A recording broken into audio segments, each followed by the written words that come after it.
Hi everyone, Comic Book Reviewer here, this time reviewing on Wonder Woman 1984. Now, as you know, Wonder Woman 84 is a 2020 superhero film that is meant to be a sequel to the 2017 film Wonder Woman and the ninth film in the DC Extended Universe. Now, keep in mind the point of Wonder Woman 1984 was originally going to be scheduled for June in 2020, but because of multiple delays, as well as the COVID-19 thing, it was eventually premiered on December the 15th in 2020. And yeah, keep in mind the film did get mixed reviews and failed to make back half the money due to limited theaters and that. And after watching the film, I can kind of see where the film didn't go too big, but it has an okay-ish story. So the premise of the film is meant to take place in 1984, where we see how Diana now works at a museum in Washington, D.C. We see how Diana later learns about the Dreamstone that can grant one wish, and we kind of see how the failing businessman Maxwell Lord steals the Dreamstone and uses it to grant him anything he wants, and him sort of fusing it with himself to grant people everything they could want.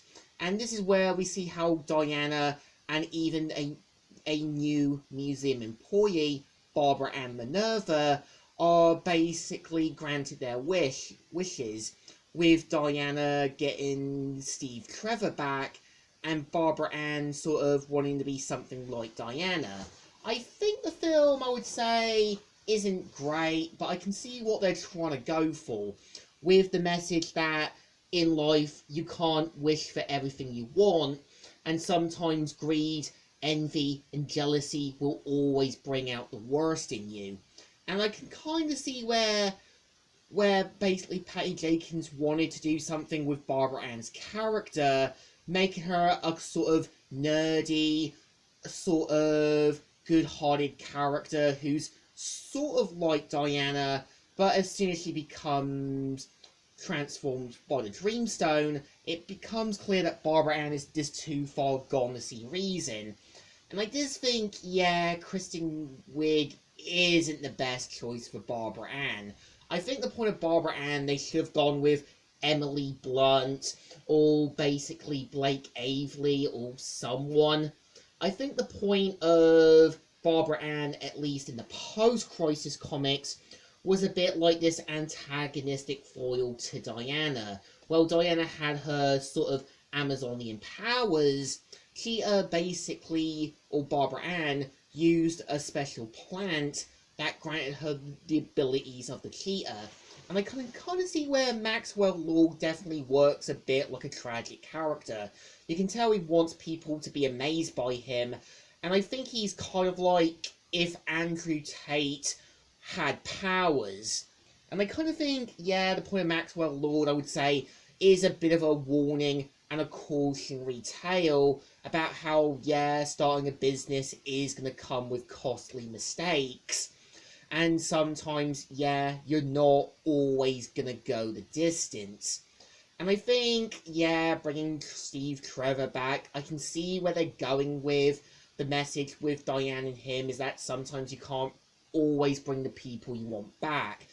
I just think they shouldn't really have used the whole taking over the body thing. It just seemed way too pervy. And I kind of think, yeah, I think the film has good ideas, but I think it just feels like Barbara Ann's character is a bit of a wasted potential.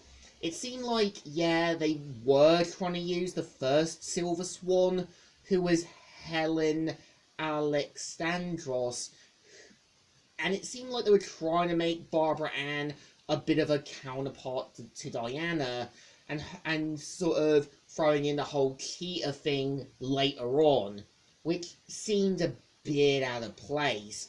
But I think for the rest of the film, I can see where it's trying to leave the message that, yeah, sometimes wishing, wanting things isn't always going to work, and sometimes envy, greed, and jealousy will always bring out the worst in you.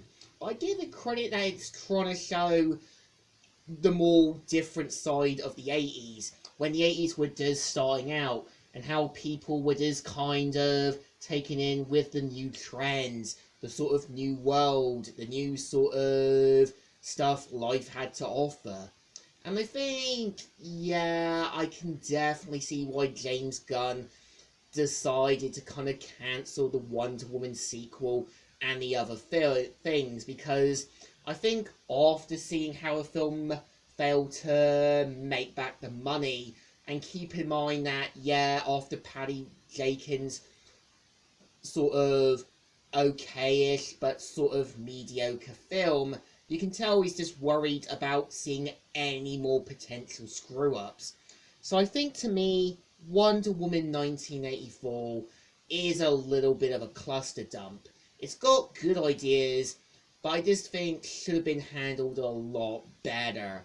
So I think it definitely deserves 2 thumbs in the middles. It's a good idea, just need a bit more time on the chopping board.